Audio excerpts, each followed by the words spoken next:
Today, we want to continue on our algebraic review using the definition of the derivative to find the derivative of a function. Today's algebraic style is going to be exponential functions. We've been doing one different style of algebraic function or one different algebraic style each day this week. We start off with polynomial and rational functions, where we just need to simplify and the h will cancel out. We looked at radical functions where we needed to rationalize and the h will cancel out. Now we're going to look at exponential functions, and we're going to have to, we're not going to be able to cancel out the h in this case. We're going to have to do something else. So let's see what happens. In this case, if we want to calculate, if we want to find f prime of x for e to the x, we're going to need to know f of x plus h. So f of x plus h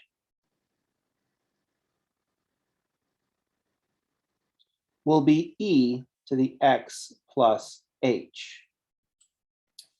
So in this case, x plus h is the exponent. And what we're going to use here is the fact that e to the x plus h is equal to e to the x times e to the h.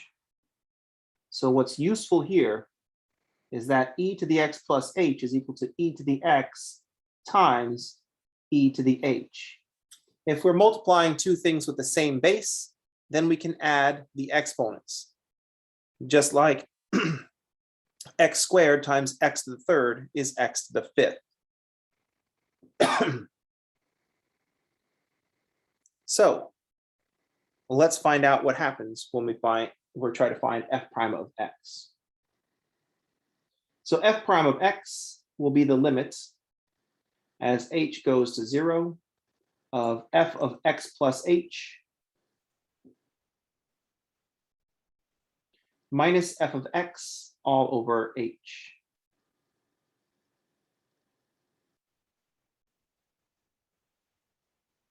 I'm going to replace the f of x plus h and the f of x with the function we need in the problem. So I'll have this will be e to the x plus h minus e to the x all over h. Now we're going to use properties of exponents to rewrite e to the x plus h as e to the x times e to the h. So this will look like the limit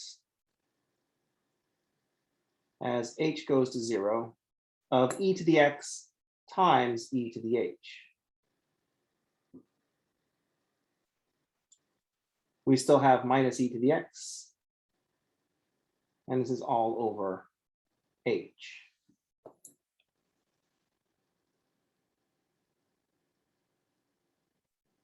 Just rearranging some things with algebra. The question might come up, why would I rewrite the function, rewrite e to the x plus h this way? The answer is because it's useful. What we want to notice in the numerator is I've got e to the x times e to the h minus e to the x times 1. So I've got a common factor of e to the x. So in this numerator over here, I can factor out an e to the x. And that will leave behind an e to the h minus 1.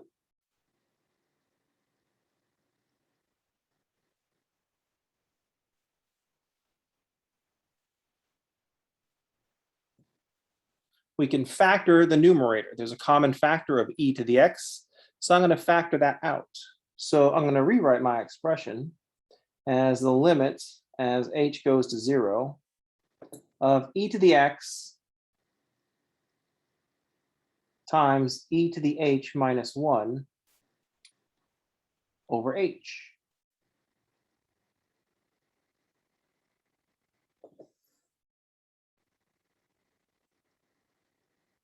So far, we're just rearranging some stuff using some algebra.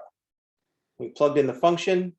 We started rearranging the numerator just with some algebra.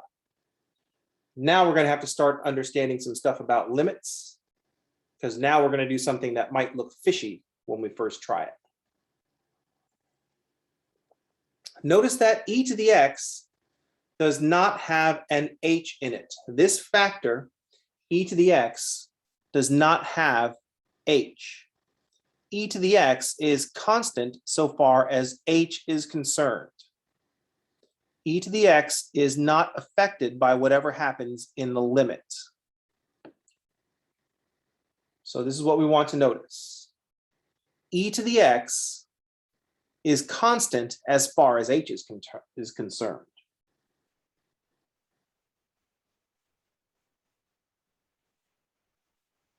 So this factor, e to the x,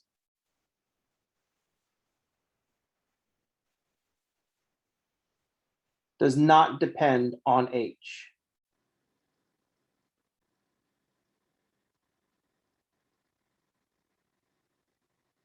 The e to the x factor does not depend on h.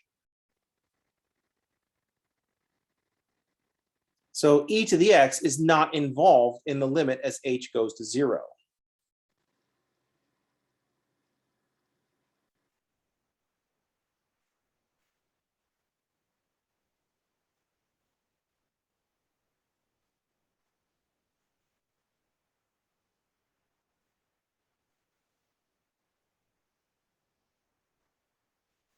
E to the x is constant so far as the limit is concerned. What that means is that I can factor that out. What we saw in our properties of limits is that the limit of a constant times a function is that constant times the limit of the function. So that means I can take the e to the x out of the limit entirely.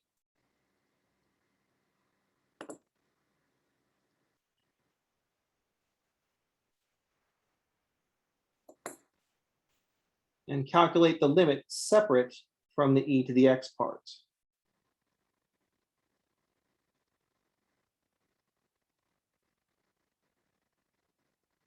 And the limit we're actually trying to calculate is the limit as h goes to 0 of e to the h minus 1 over h.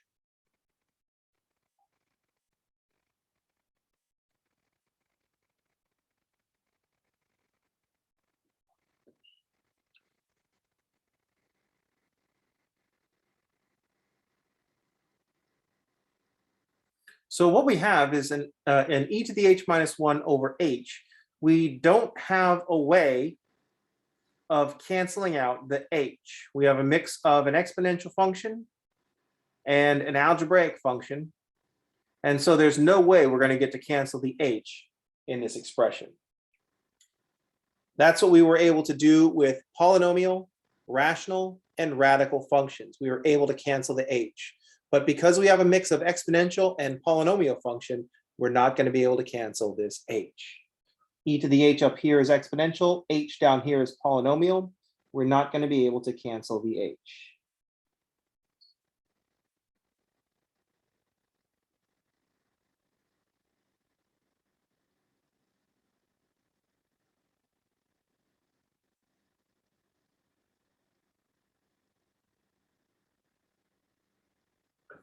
This mix of exponential and polynomial function means we're not going to be able to cancel the h.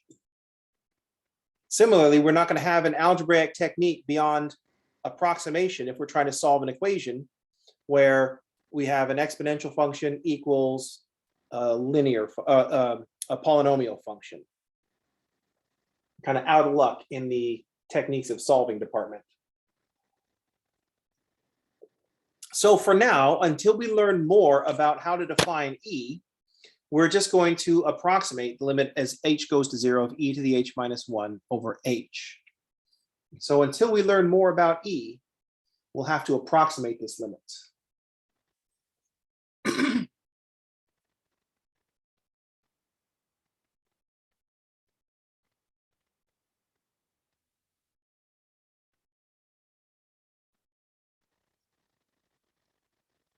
So until we learn more about the base of the natural logarithm,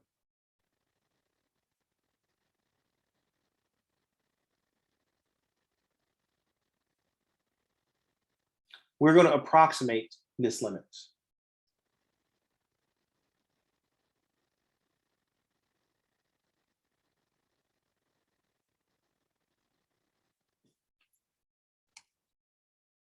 So I'm just going to plug in some values. This is where we jump out of the algebraic part because we don't have enough information about the number e. So I'm just going to grab my calculator and look at the function e to the x minus 1 divided by x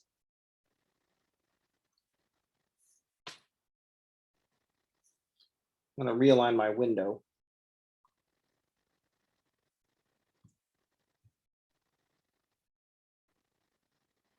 So if I trace this function, I get nothing when x is equal to 0, but I get 1.05 when x is 0.1. When x is 0.01, I get 1.005.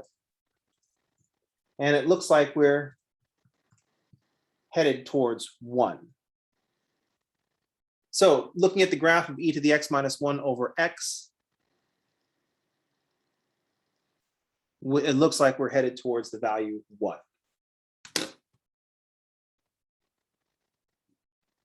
So we approximate the limits. So this limit, until we know more about e and how we can define e beyond base of natural logarithm, this limit is equal to 1. And so the derivative of e to the x is just e to the x.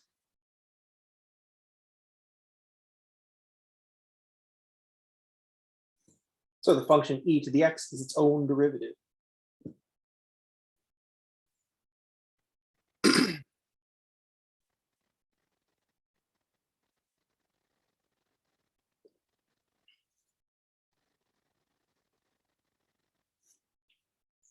So until we know more about the e and how we define it, we're just going to have to recognize that limit as h goes to 0 of e to the h minus 1 over h is equal to 1. We just got that by approximating it. Now, this might prove to be an unsatisfying result, considering I said that we were going to do this algebraically. Promise that we're going to do this algebraically, and then all of a sudden this approximation came in. I go, well, how are we supposed to do this if we don't have this approximation? What more do we need to know about the number e so that we don't have to rely on just making this approximation?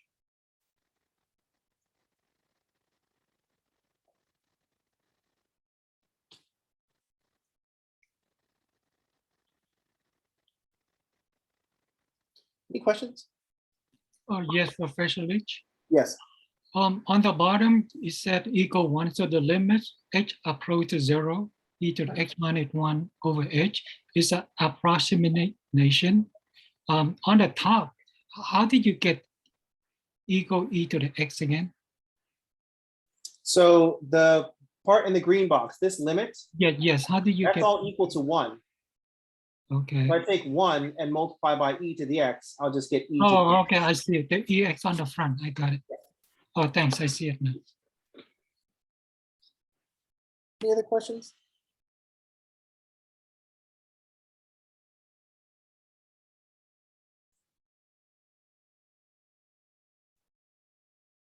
One more thing. So Yeah. basically you kind of take out e to the x. So the formula become 1 plus e to the x equal e to the x. Got it. Thanks, Professor Lich. Right? Yes. In the previous step, we factor out an e to the x. So e to the x times e to the h minus e to the x is equal to e to the x times the difference between e to the h and 1. Yes, I got it. Thank you. Cool. Professor, Yes. how come for the limit, since you factor out the e to the x, why is it equal 1 though? So the limit that we got the limit equal to 1. Right now, all we have, since we don't know a lot about e, I just looked at the function e to the h minus 1 over h.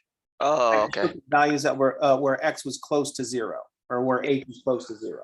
Yeah, And it looked gotcha. like this was headed towards 1. Okay, gotcha. Thank you. So you're using like 0.001, that pattern, right, Professor? Yes. 0.1, 0.001, 0.0001, and so on. Got it.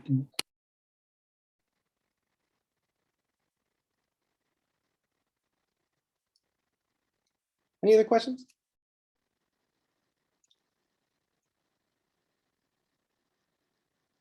All right. In case you're wondering, if you are curious about what else we need to know about E and how we define it, one of the definitions of E that could be useful. Oh no, I have one left.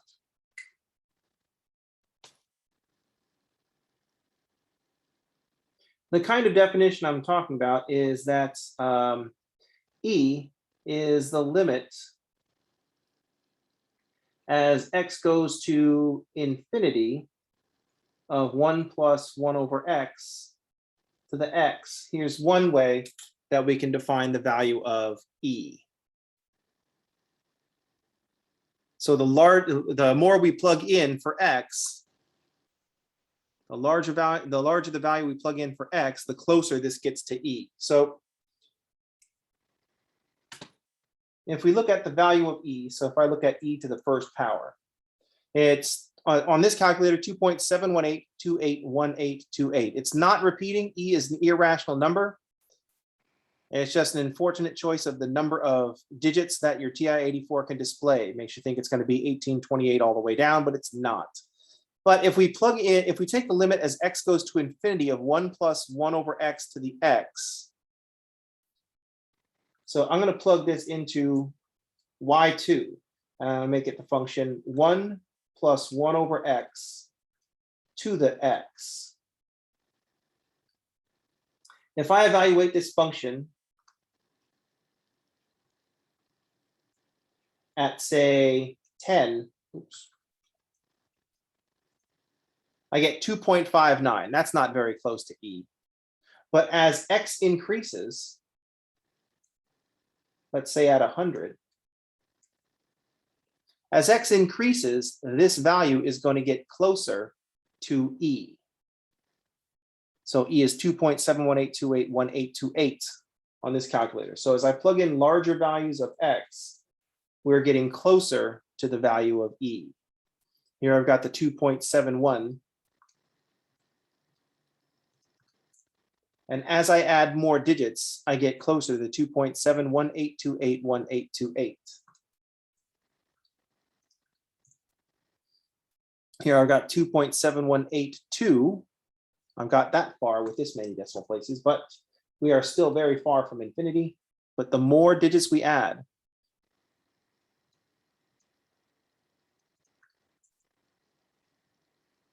the closer we're getting to the value of E.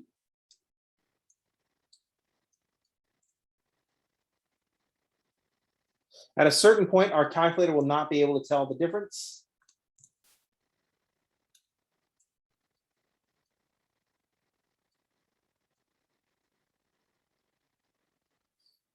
I should have used 10 to the something, but I just started plopping in zeros. So now we're beyond the ability of our calculator to tell the difference.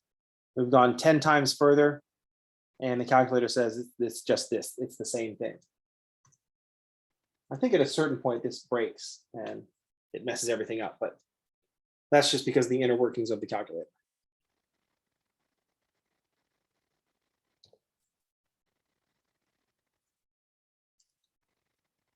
So you might think, well, this is the limit as x goes to infinity, but the limit that we're dealing with here is in e to the h minus 1 over h.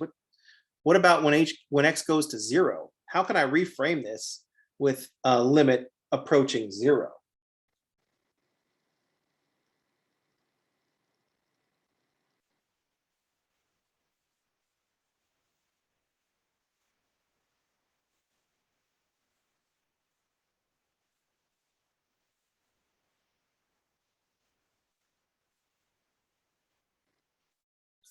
How can I frame it instead of going to x going to infinity? What if I wanted to write this as x going to 0? So there must be some other definition of E where this limit is going to 0. If you couldn't tell by the tone of my voice, I'll just say this is one of the questions that I will not be answering today. Hopefully, someone will be curious and start looking for other definitions of E. To see if maybe just to see if I'm messing with you right now. That would be incredibly cruel. But if one of the messages that I want you to get is that you should question everything, that kind of has to include me, especially the case since I'm an authority. So you should always question. And it's even worse if I said it and you therefore believe it. If you start believing stuff based on just that, you really, really need to start questioning the things that you believe.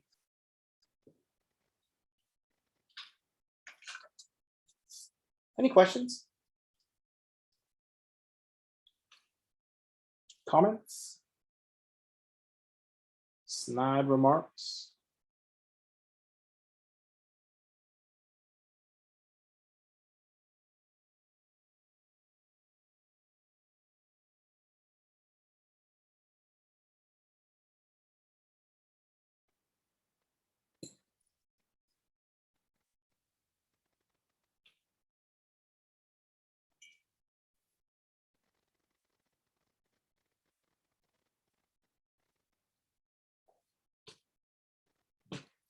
All right, so that is our algebraic style of the day, dealing with exponential functions.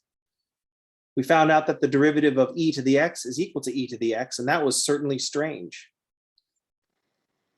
Makes us wonder about what other exponential functions, how to deal with other exponential functions. What's the derivative of 2 to the x? Is it just going to be 2 to the x? That doesn't sound right.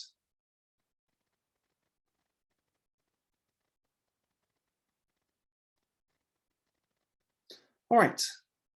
With that in mind, let's put that question aside and talk about the second derivative. Here, we're just talking about the second derivative as the first derivative of the first derivative. So it's just the derivative of the derivative.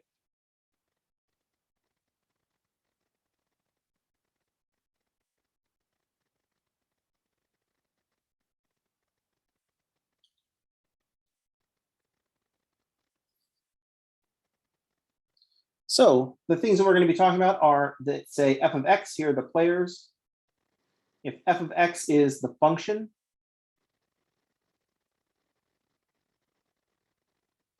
f prime of x is the first derivative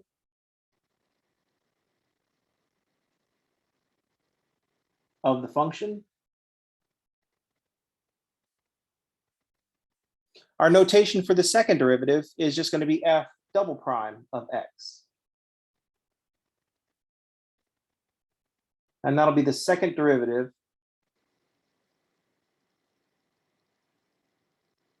of the function.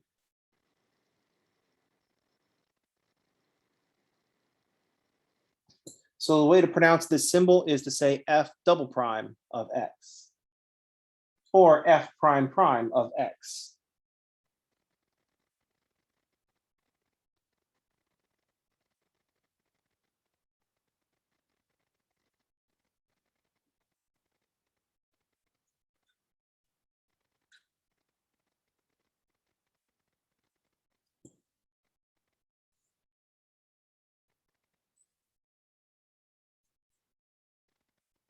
So if we have a function, f prime of x will be the first derivative of the function, f double prime of x will be the second derivative of the function. The second derivative of the function is just the first derivative of the first derivative of the function.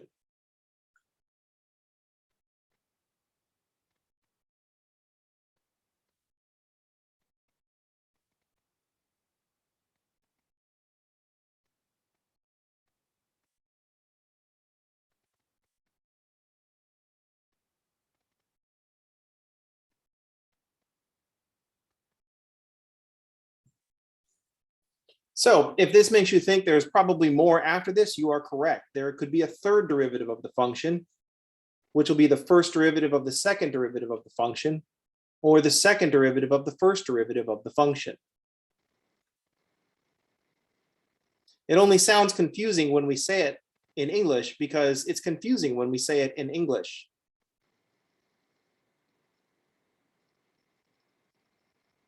So that's why we're going to label things with an F, an F prime, and an F double prime.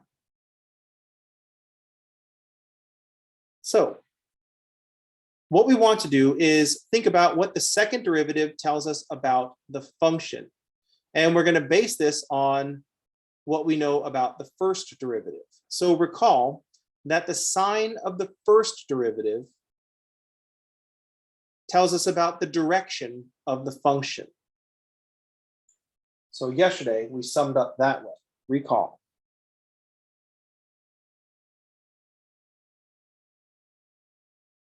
The sign, positive or negative,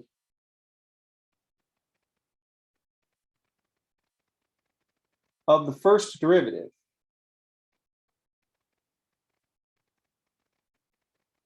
tells us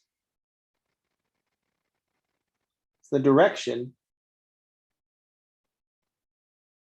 increasing or decreasing of the function.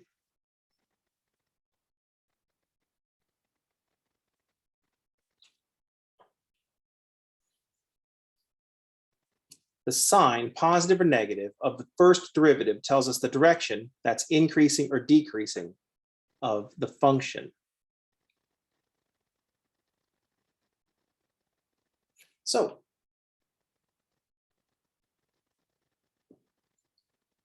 what this means is that in the middle here, I'm going to say if f prime, I'm going to put f prime here in the middle. If f prime is positive, that means f is increasing. If f prime is negative, that means f is decreasing. The sign of the derivative tells us the direction of the function.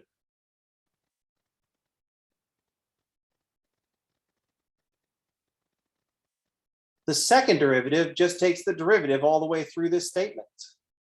So the sign of the second derivative will tell us about the direction of the first derivative.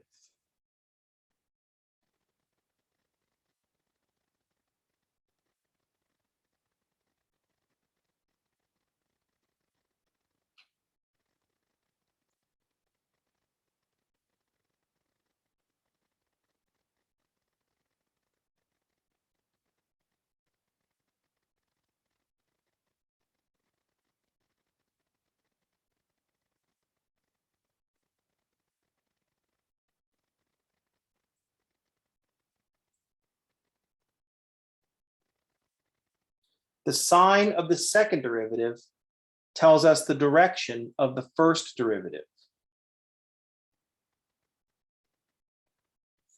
So the direction I'm talking about increase and decrease. So if f prime is increasing, that means that the second derivative is positive. If the second derivative is negative, then the first derivative is decreasing.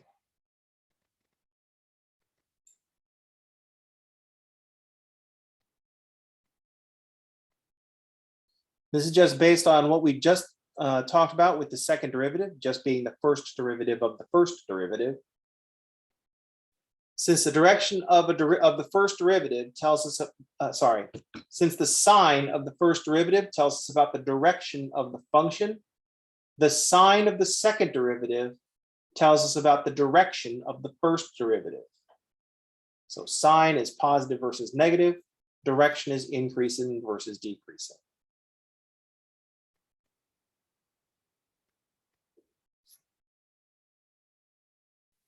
This will include the one I didn't mention that I did yesterday. When the first derivative is flat, the function is, sorry, when the first derivative is 0, the function is flat. So when the second derivative is 0, the first derivative is flat.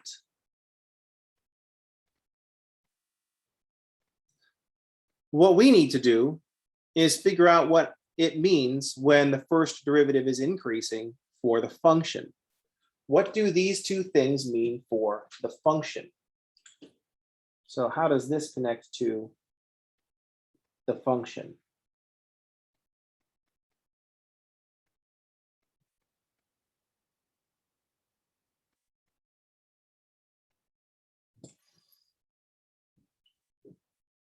Then we'll have a bigger picture of the relationship between a function, its first derivative, and its second derivative, and how they're all related. Any questions?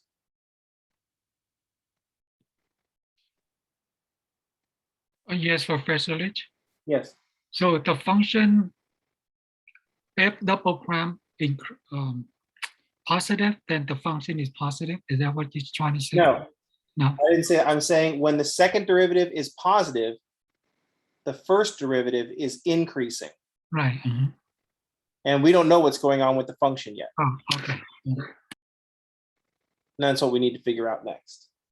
What does the sign of the second derivative tell us about the function? So that's what we need to know. What does the sign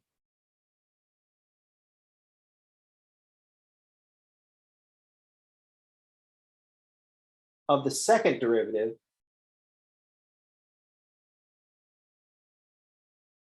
tell us about the function?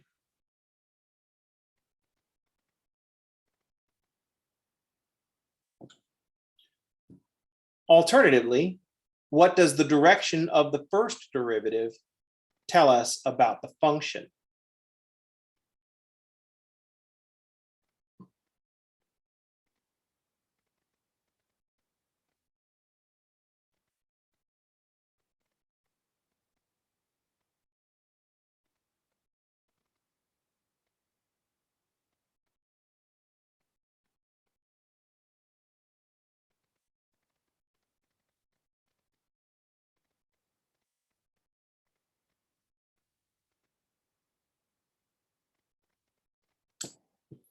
Because we have connected the sign of the second derivative to the direction of the first derivative. One of the things that becomes very important right now is in these explanations, we don't get to use the word it. Because notice that when we say the first derivative is positive, we might also be talking about the second derivative. The second derivative is positive. So if you say it is positive, I don't know what you're talking about. Even if I can kind of tell from your question what you're talking about, I have to pretend like I don't know what you're talking about to prevent you from using the word it. So if you're like, oh, it is increasing, I will immediately ask, what's increasing? Until you tell me you're talking about the function or the first derivative or the second derivative or whatever it represents. Does that make sense?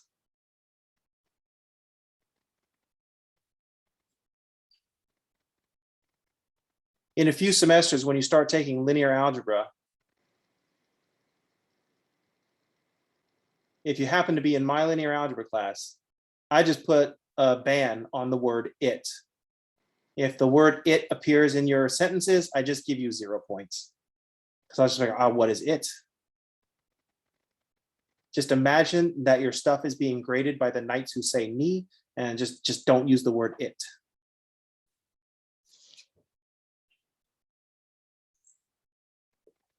So we need to decide, or we need to figure out what the sign of the second derivative tells us about the function. That is, what does the direction of the first derivative tell us about the function? So let's imagine some stuff.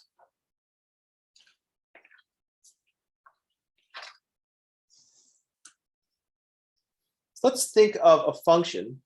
Let's sketch a function that is increasing.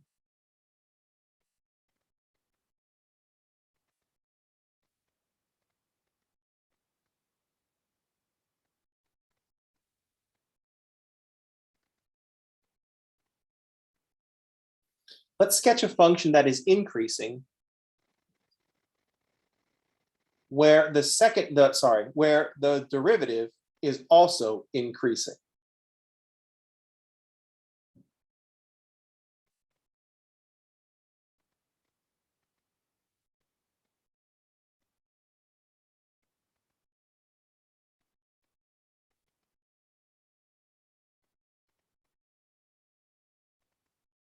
Let's sketch a function that is increasing, and let's draw it so that the first derivative is also increasing.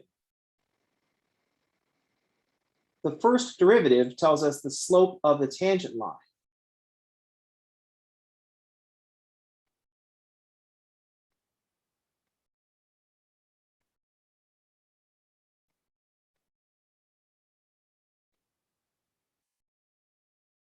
So we're saying that the first derivative is also increasing. So the slope of the tangent line is increasing. Since we're saying that the function is increasing, that means the slope of the tangent line is positive.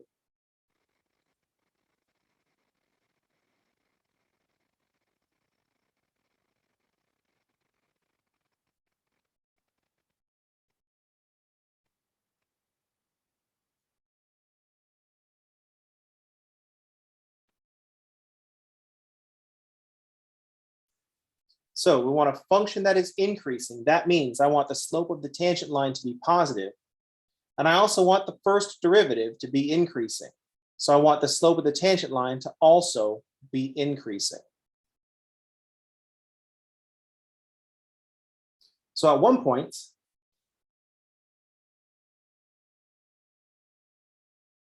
let's suppose at this point, the slope of the tangent line is 1.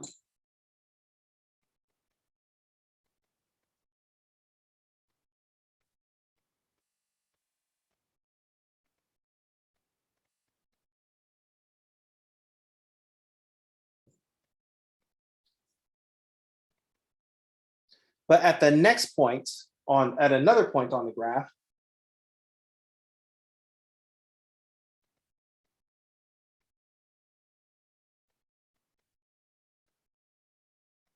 so I need to be drawing the graph increasing. I'm drawing a graph, so I need the function to be increasing. But the slope at this point is going to be more than 1.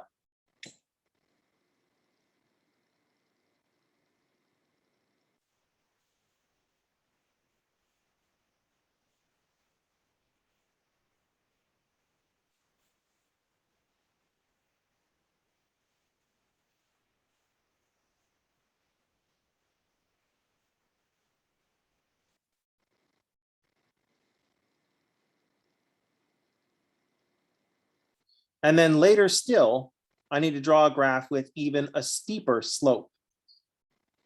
So I'm going to be going, even at the same horizontal distance, I'm going to be going up more.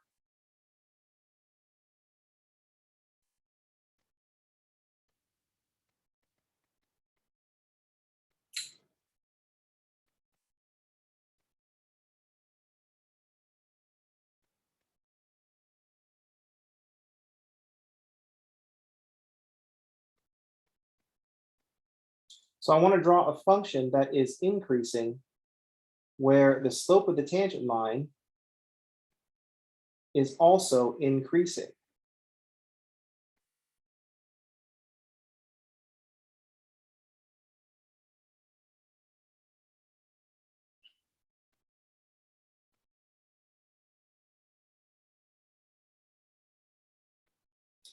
I never quite draw this right.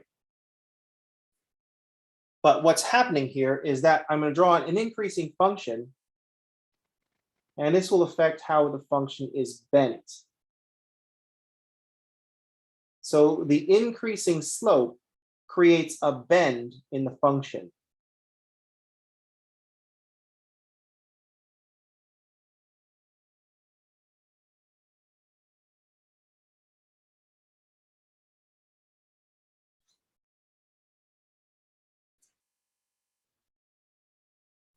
The increasing slope creates a bend in the function.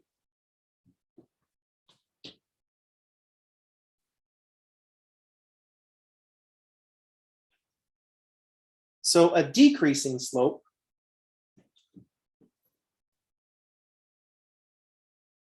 let's sketch a function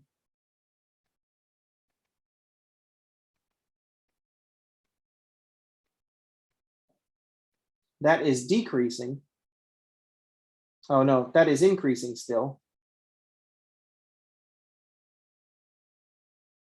Where the first derivative is decreasing.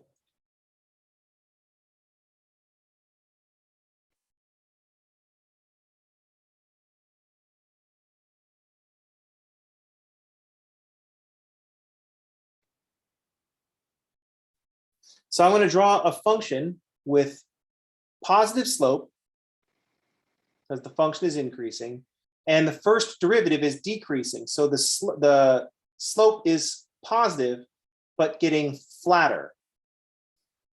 So where the increasing slope caused a bend up and things got steeper, if I draw a decreasing slope and still drawing a function that's increasing, I'll start with a steep slope, but as we go from left to right, the slope is decreasing. So decreasing slope creates this opposite bend in the function.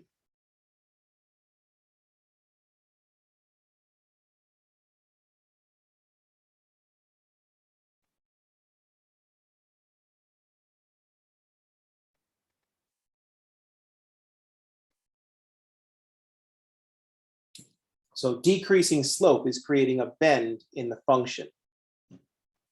The slope at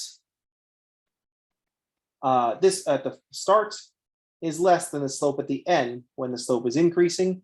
Here the slope is higher than it is at the end, so the slope is decreasing. The changing value of the slope creates a bend in the function.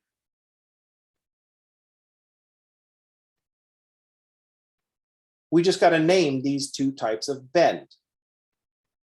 When the slope is increasing, we refer to this as concave up.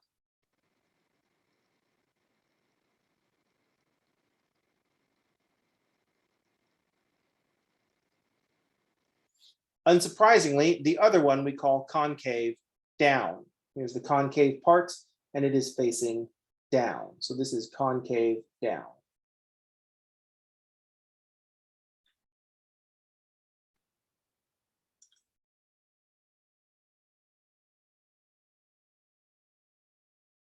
So we can talk about concave up or concave down.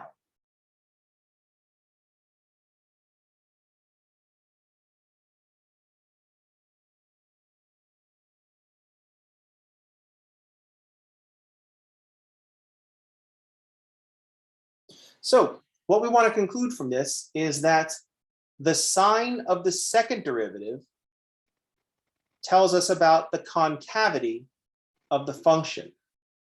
The sign of the second derivative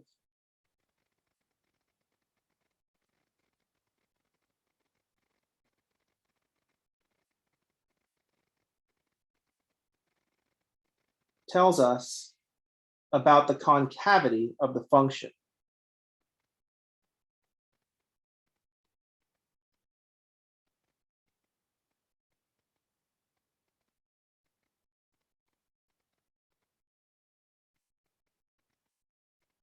The sign of the second derivative will tell us whether the function is concave up or concave down.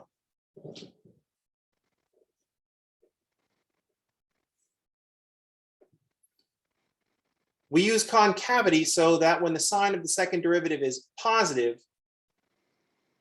we'll associate that with concave up. That way positive goes with up. That's why we use concavity. I think there's an alternate universe out there where they use convexity instead. And so when the second derivative is positive, they call it convex down. It's just bad. That particular, I only visited one universe where they do it that way. And that universe did have some good points to it, but I just couldn't get over this like concave using convexity rather than concavity. It was just weird. There are lots of other good points about it. you know, like free vision and dental and stuff like that. But I mean, this convexity thing, I just couldn't get over. So I came back. Technically, I tried to come back and I missed, but I got one that was really close. I came back to a universe that was really close to my original. So I'm just going to stick around. So in this case, the sign of the second derivative tells us about the concavity of the function. Since the sign of the second derivative tells us about the direction of the first derivative, we can also say that the direction of the first derivative will tell us about the concavity of the function. So also, direction of the first derivative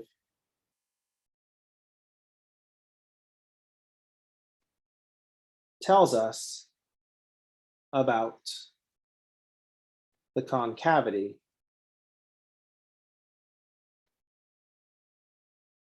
of the function.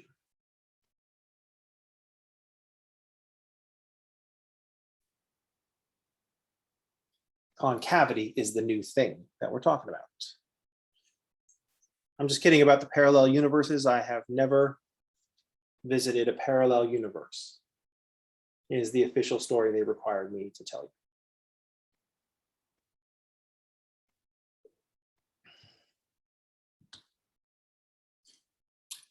I'm just kidding. Shield never came and said, I can't tell you about my experiences in parallel universes.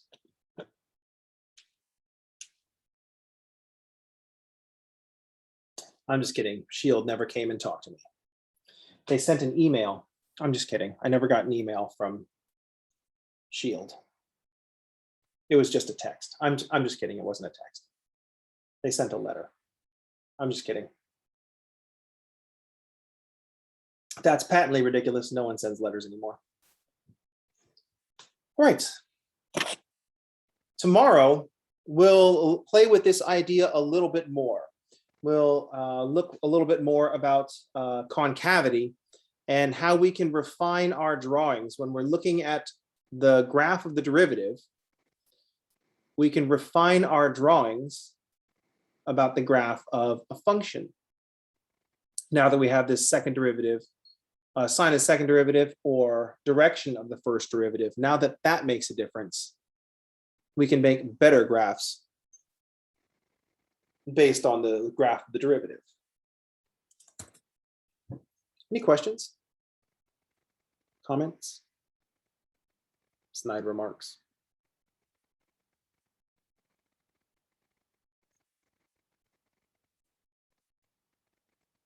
All right.